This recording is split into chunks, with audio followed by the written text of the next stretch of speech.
Estábamos hablando de, Sí, estamos hablando de, entre del otras cocinero cosas. de Irigoyen. Sí, Empezaste a contar de don Carlos Espriano, a quien conoció cuando era exactamente. cocinero del Hotel Chile, si no me equivoco, No, ¿verdad? del Hotel España, el Hotel Hotel España, España, en perdón, Hotel Avenida de España en Mayo. Avenida de Mayo, claro. Que si se permite, se podría contar una pequeña anécdota que nos define Adelante, un adelante, poquito, primero cuéntela, el cuéntela. cocinero.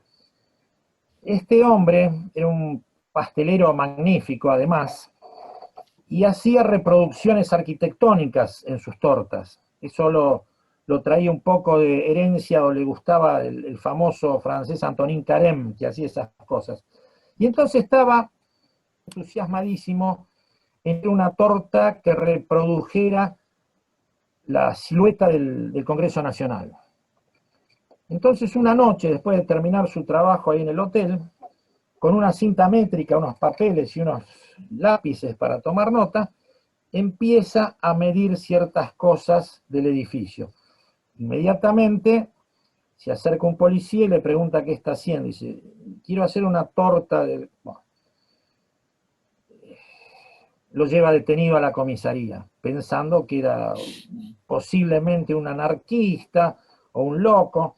Entonces lo lleva ante el comisario, le explica y le dice, no, pero seriamente yo quiero hacer una torta. Y el comisario, un tipo inteligente, escúcheme, ¿por qué no se pone directamente en contacto con el autor del edificio, que es italiano igual que usted y tiene su oficina aquí cerca? Entonces le pasa la dirección de Víctor Meano.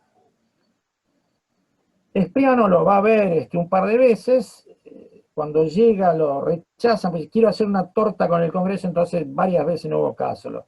Hasta que finalmente lo encuentra Meano, lo hace pasar, y Meano un poco malignamente le dice, mira, ahí en esa mesa tiene todos los planos del Congreso, a ver, elija lo que usted necesita.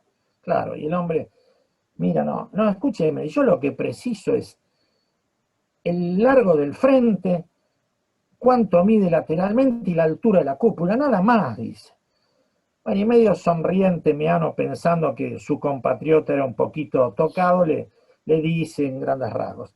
Conclusión, Espriano hace la torta y gana varios premios internacionales con esa torta. Esa torta está reproducida en la revista Caras y Caretas y en el libro, si lo tenés ahí, Diego, No, en el estaba libro, mirando, no, ah, está en la biblioteca del Instituto claro, Irigorianiano, porque en el claro, libro donde de debe estar, cocina de claro. él reproduce esa torta del Congreso Nacional. Bueno, ese era el cocinero de Hipólito Yrigoyen. Después, Fue un precursor, antes que Petrona C. de Gandulfo hizo el sí, sí, manual de cocina, bastante, claro. bastante antes. Así que bueno, eso por un lado dejamos a Irigoyen con las palmeritas que le fascinaban.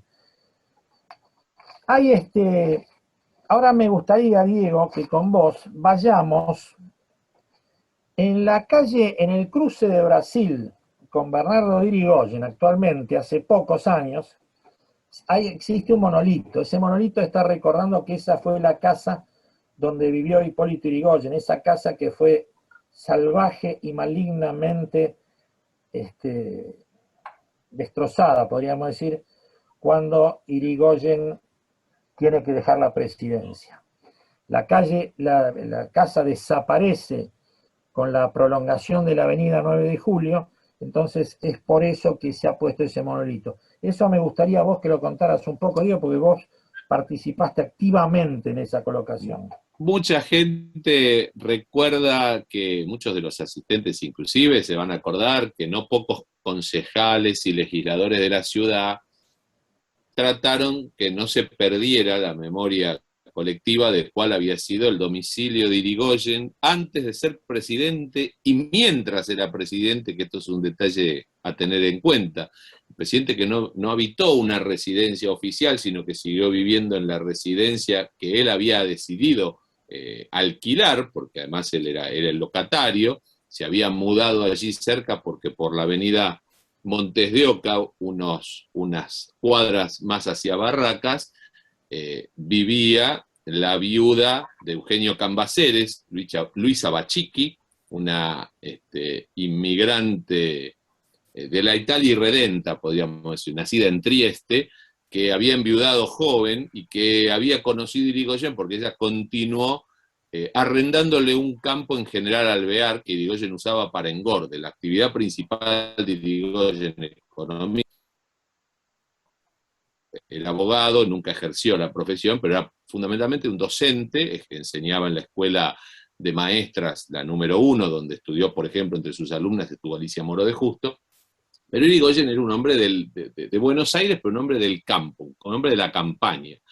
Primero empezó alquilando campos, después terminó comprando los propios porque le fue muy bien, la época del boom agroexportador argentino. Irigoyen vivía en la calle Brasil, tenía una relación muy estable con Luisa Bachicchi, pero no convivían, no dormían bajo el mismo techo. Entonces él, soltero empedernido, alquilaba ese domicilio en la calle Brasil 1039. Esa casa, como dijiste muy bien, fue derrumbada cuando se empezaron a tirar abajo las casas de la avenida 9 de Julio Sur, porque se ampliaba. Yo todavía recuerdo de chico que la 9 de Julio se cortaba, si no me equivoco, en Independencia, o se, estoy diciendo... O En un momento sí se cortó en Independencia, como del otro lado se cortaba en Santa Fe. Claro, claro. Bueno, en la época de la ampliación, ahí está, Carlitos va a decir algo. Adelante, Carlos. No, Perdón, perdón. como soy mayor que ustedes, se cortaba en Paraguay y se cortaba en Belgrano. En Belgrano. Ese era el sector. Después vinieron las ampliaciones por tanda, ¿no? Pero claro, era Belgrano y Paraguay, que en realidad de Paraguay a Córdoba era prácticamente estacionamiento. Sí, claro. Yo me acuerdo, iba a clases de dibujo en MEVA cuando estaba frente al Centro Argentino de Ingenieros. Ahí vemos el frente de la casa de Irigoyen en Sí, tiempos perfecto. en que vivía Irigoyen. Vemos al panadero de Irigoyen en ese momento llevando unas flautitas, unas flautas, unas baguettes, diríamos hoy, con su canasto. Hoy diríamos baguette. Al lado había una casa de fotos, como se ve acá se ve claramente que hay una columna de retratos, que eran las casas de Sacá, y al lado una casa de ropa, dice liquidación, ropa de hombres, sombreros, camisas. Muy magnífica foto, hermosa. En ese mismo lugar, que es no un descampado, es como un playón, porque al lado hay una construcción bajo la autopista que hoy ocupa, afortunadamente, está arreglado. Antes fue un playón donde se llevaban automóviles que levantaba la grúa. Ahora hay una dependencia policial de la policía de la ciudad. Entonces eso hace que esté iluminado, cuidado, limpio, y hay estacionamientos donde seguramente los agentes del orden dejan sus autos particulares cuando van a tomar servicio. Bueno, y como no hay un lugar donde poner la placa, eso que yo decía antes, los concejales y legisladores muchas veces pusieron esas placas en el piso, con apenas unos pequeños monticulitos hechos con ladrillo. Y hubo placas de bronce que, yo ahora recuerdo a Dorita Martina, por ejemplo, concejal de Belgrano, y a Pepe García Arecha, que también pusieron placas. Nosotros lo que hicimos fue una gestión con la Comuna 1 para que se estableciera ahí una especie de monolito que permitiera que en las 4 caras se sumen algunas placas que ya hay de la legislatura, hay una placa del instituto también, hay una placa de la Comuna 1, y también hay un QR que está tan de moda ahora. El QR tiene información que cuenta un poco de la biografía de Irigoyen, su paso por ese barrio, cuando se asentó ahí ya a fines del siglo XIX y vivió hasta el año 1930, más precisamente para el sábado 6 de septiembre del 30, es cuando abandonó su domicilio. Ese lugar está señalizado. Lo que le está faltando es yo diría, un busto de Hipólito Yrigoyen que corone ese monolito. Adelante, Pancho, perdón por interrumpir. No, por favor, está muy bien. Así que con las casas de Irigoyen ya andaríamos.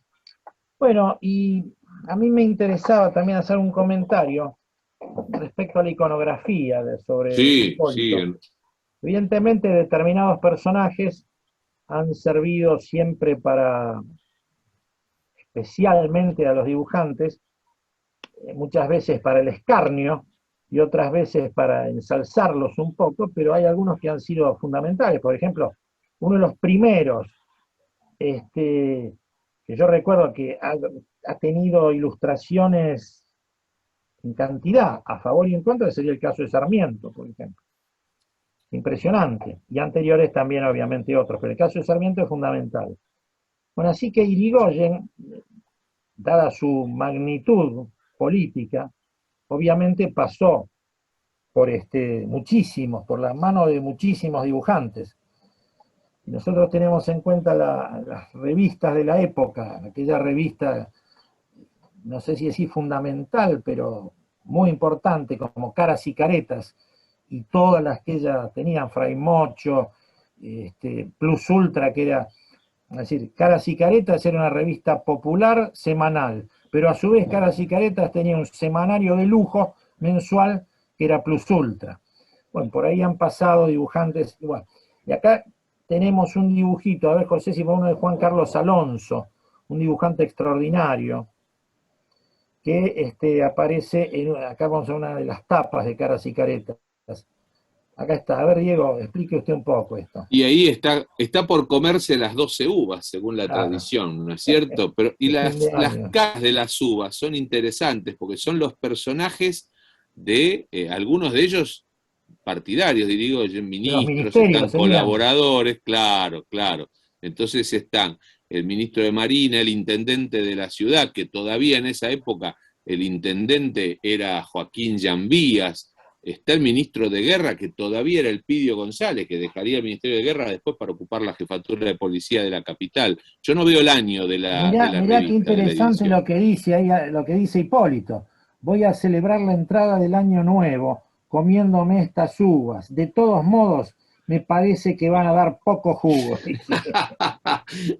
Está muy bien. Bueno, siempre el humor gráfico deja un mensaje político, ¿no? Un editorial. Y acá es la parte esa donde Hipólito utilizó durante algún tiempo bigote. Claro, ¿no? Sí, se lo ve ahí con ese bigote un poco ralo sobre el labio superior. Sí. Después lo desterró definitivamente. Totalmente, medio chinesco. Bueno, en el caso de Alonso, Cao, tantos otros lo han dibujado de manera brillante. Un poco más adelante, aquel famoso director de taquígrafos del Congreso y eximio dibujante Ramón Columba, en su libro El Congreso que yo he visto, o en la revista Páginas de Columba, lo ponía siempre Irigoyen, pero cuando podía le daba unos cuantos palos.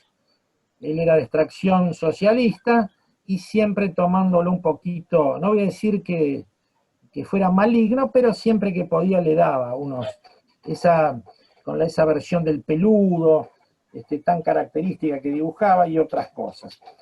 Ahora yo quería pasar, acá se está viendo ese afiche del Instituto Irigoyeniano.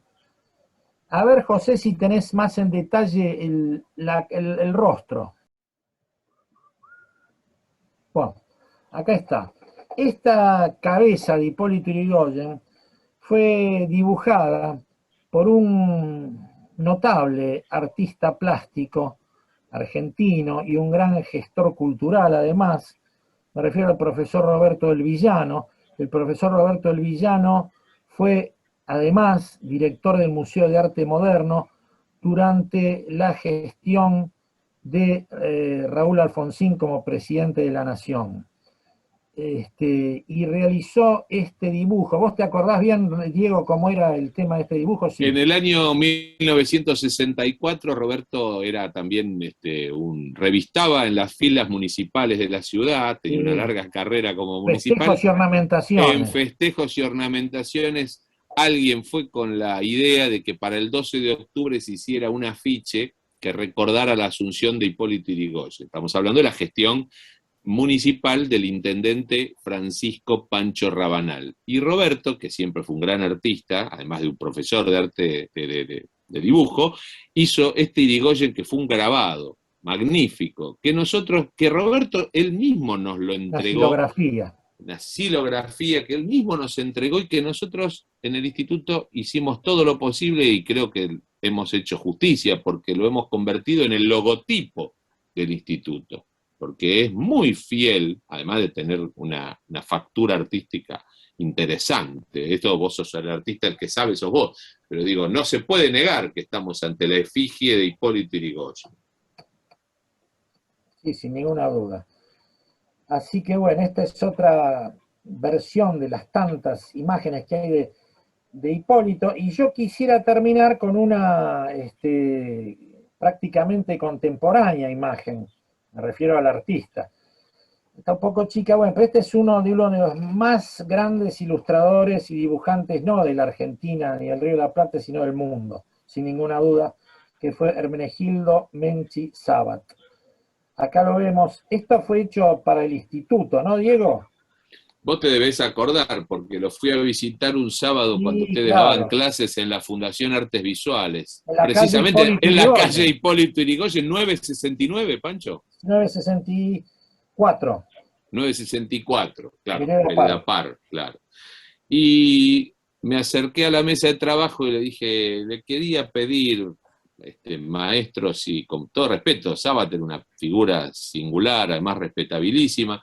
Tantos Irigoyen había dibujado él, no solo en Clarín, yo tengo un libro ilustrado por Sabat de la historia del radicalismo, que las ilustraciones son todas de la época en que Sabat trabajaba en La Opinión. La opinión, claro. Todo, todos los Antes líderes de Clarín. radicales, antes de Clarín, eran magníficos. Los Irigoyen, particularmente, eran extraordinarios. Y yo fui con la idea de pedirle un dibujo hecho, de uno que le hubiera sobrado, que tuviera por ahí. Y me dijo, cómo no, se lo preparo, ya le voy a avisar. Y yo me fui con la idea de, acá perdí.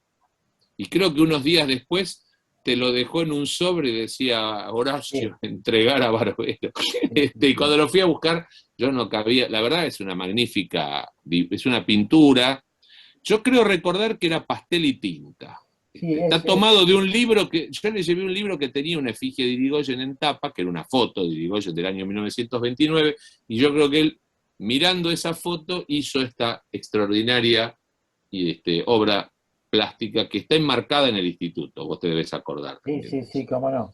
Y Saba tiene algunos otros maravillosos, varios de los que salieron publicados en el diario Clarín, por ejemplo. Hay uno magnífico que estaba en relación parte de la época de Malvinas, ¿sí? Y todo eso, donde se lo ve a Galtieri ofreciéndole una copa de whisky Un a vaso de Irigoyen. whisky, sí, Irigoyen con las manitos así lo separa, así, no, no, no, no, le dice. Y después, porque además don Hipólito tomaba champán con la cena, pero era claro, muy austero en sus gustos llame. y sobre todo en el Y alcohol, ¿no? Sabat era un tipo de un humor muy fino, pero por momentos también muy Ácido. corrosivo y ácido. ¿Te acordás en el libro, de, en el libro de Alcohólicos Anónimos? No, Alcohólicos Anónimos, abstemios Abstemios, abstenerse. ay, perdón, Ay, me abstemios acordé, abstenerse, perdón. abstemios abstenerse, donde aparece, le hace decir Irigoyen, Claro, porque Leandro él bebe, hace retratos de personajes famosos dados a la bebida. Y uno de los exacto. elegidos era Leandro Alem, un famoso consumidor de ajenjo. Mirá qué tal, absenta, qué maravilla. Y él se acordaba de una frase que se decía que Irigoyen alguna vez dijo de Alem, como para desautorizar la palabra de don Leandro, sobre todo en esos últimos años, como un dejo de cierto desprestigio, ¿no? Leandro bebe. Y me acuerdo que Menchi me lo dijo y dijo, Hipólito dijo, Leandro bebe. Así, así. Sí, Menchi tenía esas sentencias a veces entre muy crueles o muy duras. Por ejemplo, cuando hablaba de Goyeneche, el cantante, decía, Goyeneche muy bien, tiene tres etapas. La primera cuando cantaba tango, la segunda cuando decía el tango y la tercera cuando tosía el tango. Esa Así fue que bueno, extraordinaria, pero muy dura, muy cáustico, pero extraordinario. pues no sé, Diego, vos si te... No, extraordinario, No, Pancho, es realmente un acercamiento un, a la ciudad y por dónde estaba el personaje, o dónde iba.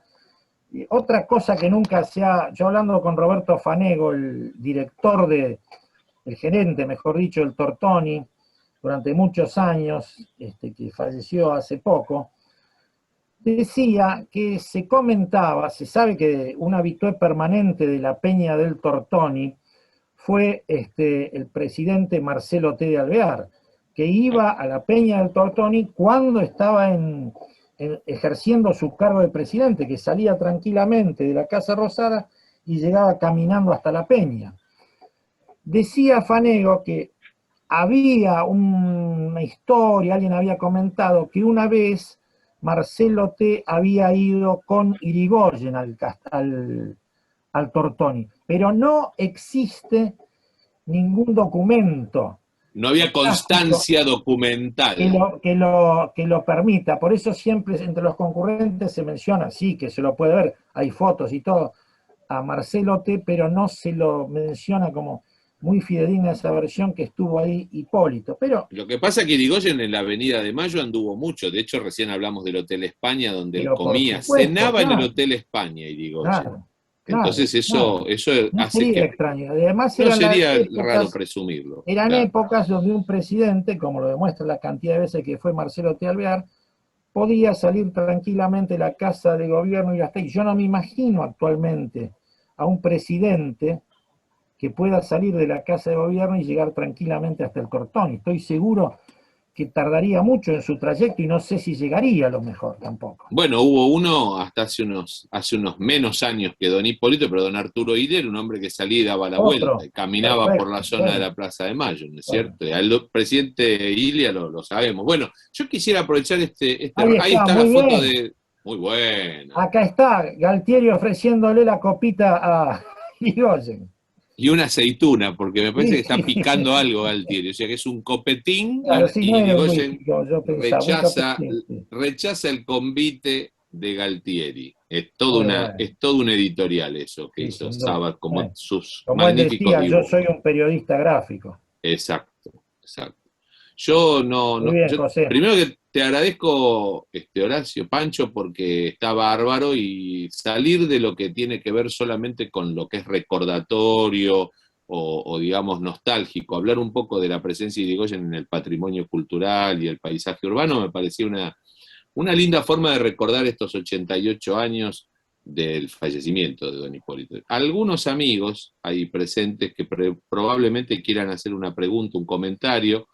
Hay amigos de Río Cuarto, hay amigos que están en San Juan, como Quelito Viñoli, un amigo de toda la vida, un gran radical.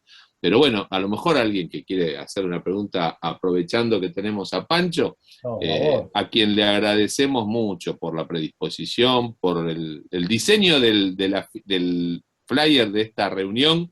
También es factura de Pancho y de Carolina, su hija magnífica, diseñadora tiene otra gráfica. Magnífica imagen de Irigoyen de Sabat. Sí, es extraordinaria esa también, ¿eh? Muy linda, muy linda. Bueno, si alguien quiere hacer una pregunta, adelante.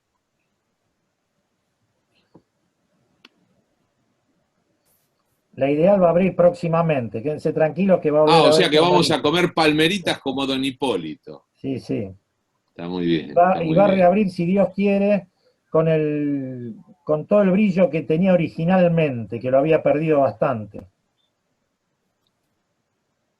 Bien.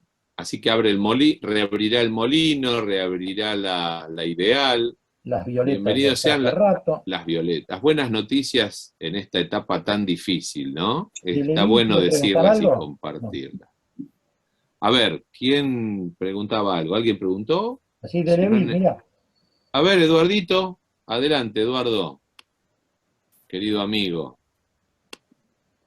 Hola, buenas tardes. Hola, Eduardo, ¿qué haces, querido?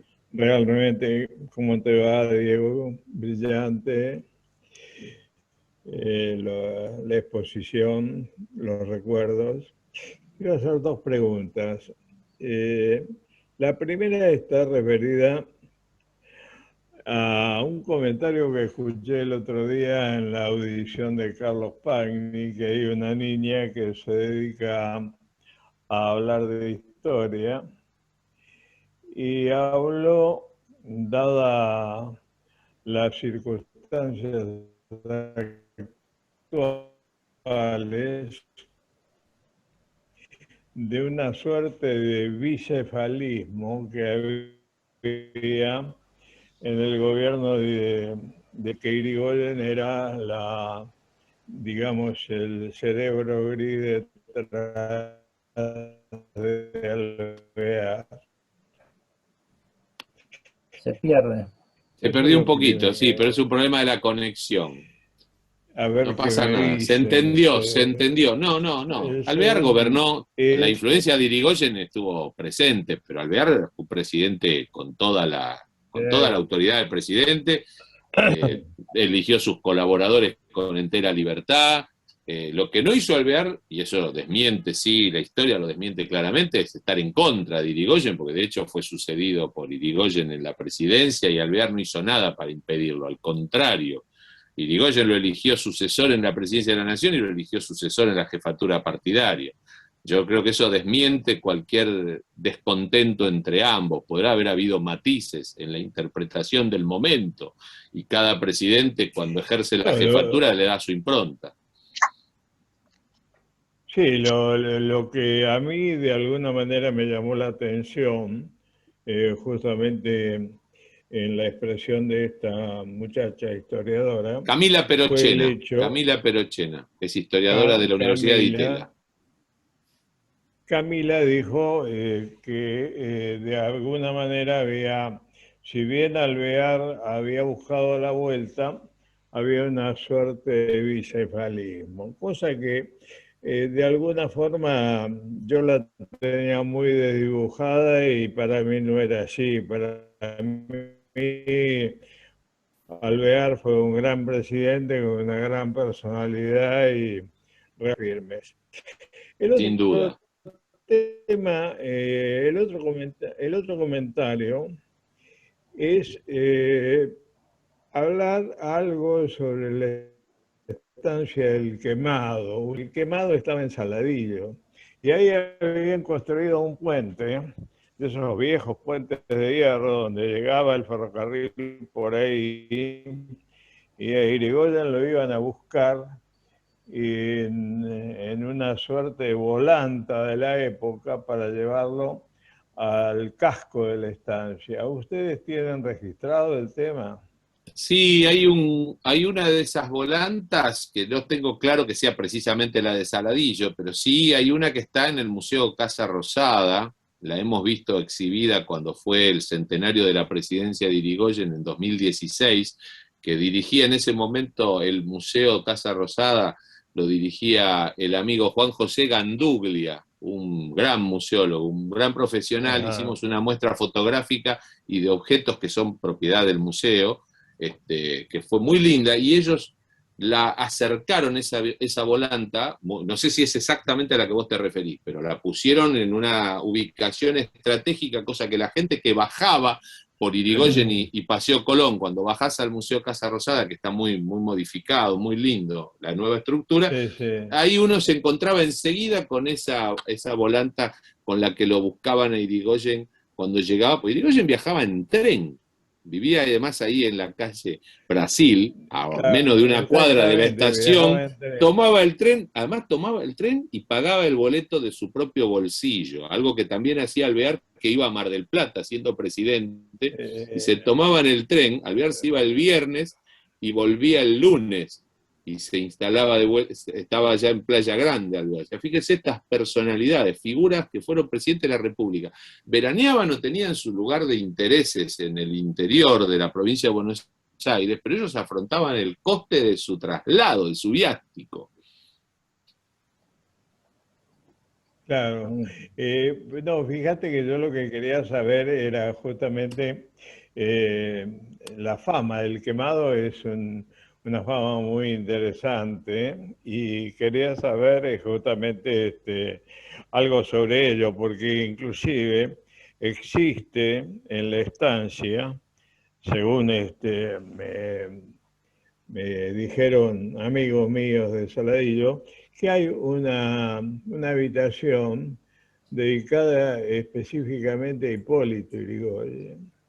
Hay que seguir el libro de Ernesto Quiroga Micheo, que eran los Quiroga Micheo eran vecinos de Irigoyen y tenían el libro creo que se llama En la cueva del peludo. Es un libro que editó Platero. Justamente. Ahí está. Exactamente. Bueno, gracias. Muy amable. No, gracias a vos, Eduardo. Una alegría verte y escucharte, querido. Un abrazo grande. Gracias. Gracias. Bueno, si no hay otras preguntas, vamos a agradecerle a Horacio que nos ha ilustrado con una linda Ahí charla, linda está, siempre. ahí está. ¿Quién está? No, ahí está Eduardo Vergali, que como estamos hablando de objetos y demás, con la pandemia y los años se me nublan un poco algunos recuerdos, pero yo creo que ella tiene algún mueble que tiene alguna anécdota vinculada con don Hipólito, un secretero o algo así, Eduarda, puede ser. Si el coordinador lo permite, ahí Por se supuesto. sonríe. Sí, Eduardita, adelante, Edu. Habla, Edu. Hola, ¿cómo les va? Qué gusto enorme. Hola, querida, ¿cómo te va?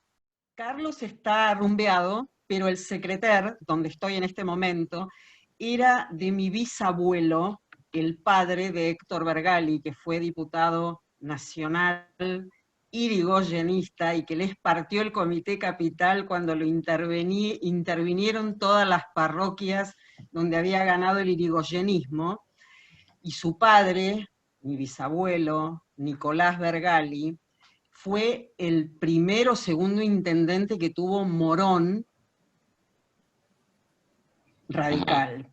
Y en una de esas internas, que vienen de lejos por lo que parece, tuvo un enfrentamiento a tiros con otro candidato, Gregorio de la Ferrer, que también terminó luego siendo intendente de Morón, y el enchapado de este secreter tiene la marca de ese balazo que entró por una ventana y lo marcó, y que mi padre, Eduardo Vergali, el que fue intendente de Buenos Aires, nunca quiso arreglar, porque decía, esto es un símbolo de las internas radicales. Ahí está. Entonces, cada vez que uno pregunta, che, ¿tenés acá la tapa marcada? Es el recuerdo de esa interna en Morón, cuando Morón, estoy hablando de 1891, 92, ya era un bastión radical. Gracias, Edu. Así que bien, gracias, Carlos, por habernos habernos avisado que Edu tenía algo para contar. Muy bien, muchas gracias. Bueno, Pancho, te agradezco mucho, La verdad que... era sobre va a hablar Eduardo. Si se acuerda Horacio. Adelante. No, la pregunta que les había hecho era sobre el Pedemonte, sí. Si en esa época, en la época que estabas hablando del Hotel España, claro, y qué sé yo, ya existía. Sí. ¿Iba Hipólito ahí? ¿Al Pedemonte decís? Sí, al Pedemonte, sí, que no estaba en no estaba en la Avenida de Mayo el Pedemonte original. No, ¿dónde estaba? Primero en, a ver... Rivadavia. En Rivadavia, claro, muy bien, Carlos. Que estuvo en Rivadavia, Rivadavia y, a ver... Rivadavia y cerca de Maipú, no, perdón, ¿qué estoy diciendo? Rivadavia y... Sí, por ahí, Rivadavia y Maipú. ¿Qué está diciendo? ¿De Leví le quiere decir algo? No. Sí, iba al Pedemonte, claro, lógico. Qué restaurante, Dios mío. La última versión es otro, claro, otro lugar. Ya era otra cosa, ¿no? Sí. Y no me extraña que haya ido al Tropezón también, Hipólito. Sí, claro. Sí. En absoluto. Y es muy probable. Vos pensás, claro, además, que claro, Irigoyen y sus hermanos, cuando antes de irse a vivir a la calle Brasil, vivían en Callao al 100, con Martín y con Roque. Roque es el hermano de los varones, el menor de Irigoyen, y es el primero que muere. Después muere Martín, que muere justamente cuando gana Irigoyen la presidencia, en abril de 1916. Hipólito los sobrevivió, él era el mayor y sobrevivió a todos sus hermanos y hermanas. Pero ahí en la calle Callao vivió Irigoyen de soltero, con los hermanos, por eso digo, el Tropezón también debe haber andado. Seguramente. Pero bueno, reconstruir estos caminos de personajes de estas características también es un trabajo lindo. Ahí avisa José que quedan 3 minutos, con lo cual vamos a aprovechar a saludar a todos, agradecerles que hayan estado, que nos hayan acompañado. Creo que es una linda forma de recordar a don Hipólito Yrigoyen en este día, ¿no? Y de paso, vernos con los amigos, que es algo que siempre es agradable. Les agradecemos la presencia, le agradecemos a Horacio. Muy gentiles. Un abrazo para todos, que estén muy bien. Cuídense y adelante, como dice la marcha. Chao, Pancho, gracias, un gracias. abrazo. Hasta luego. Chao, chao, chao, chao.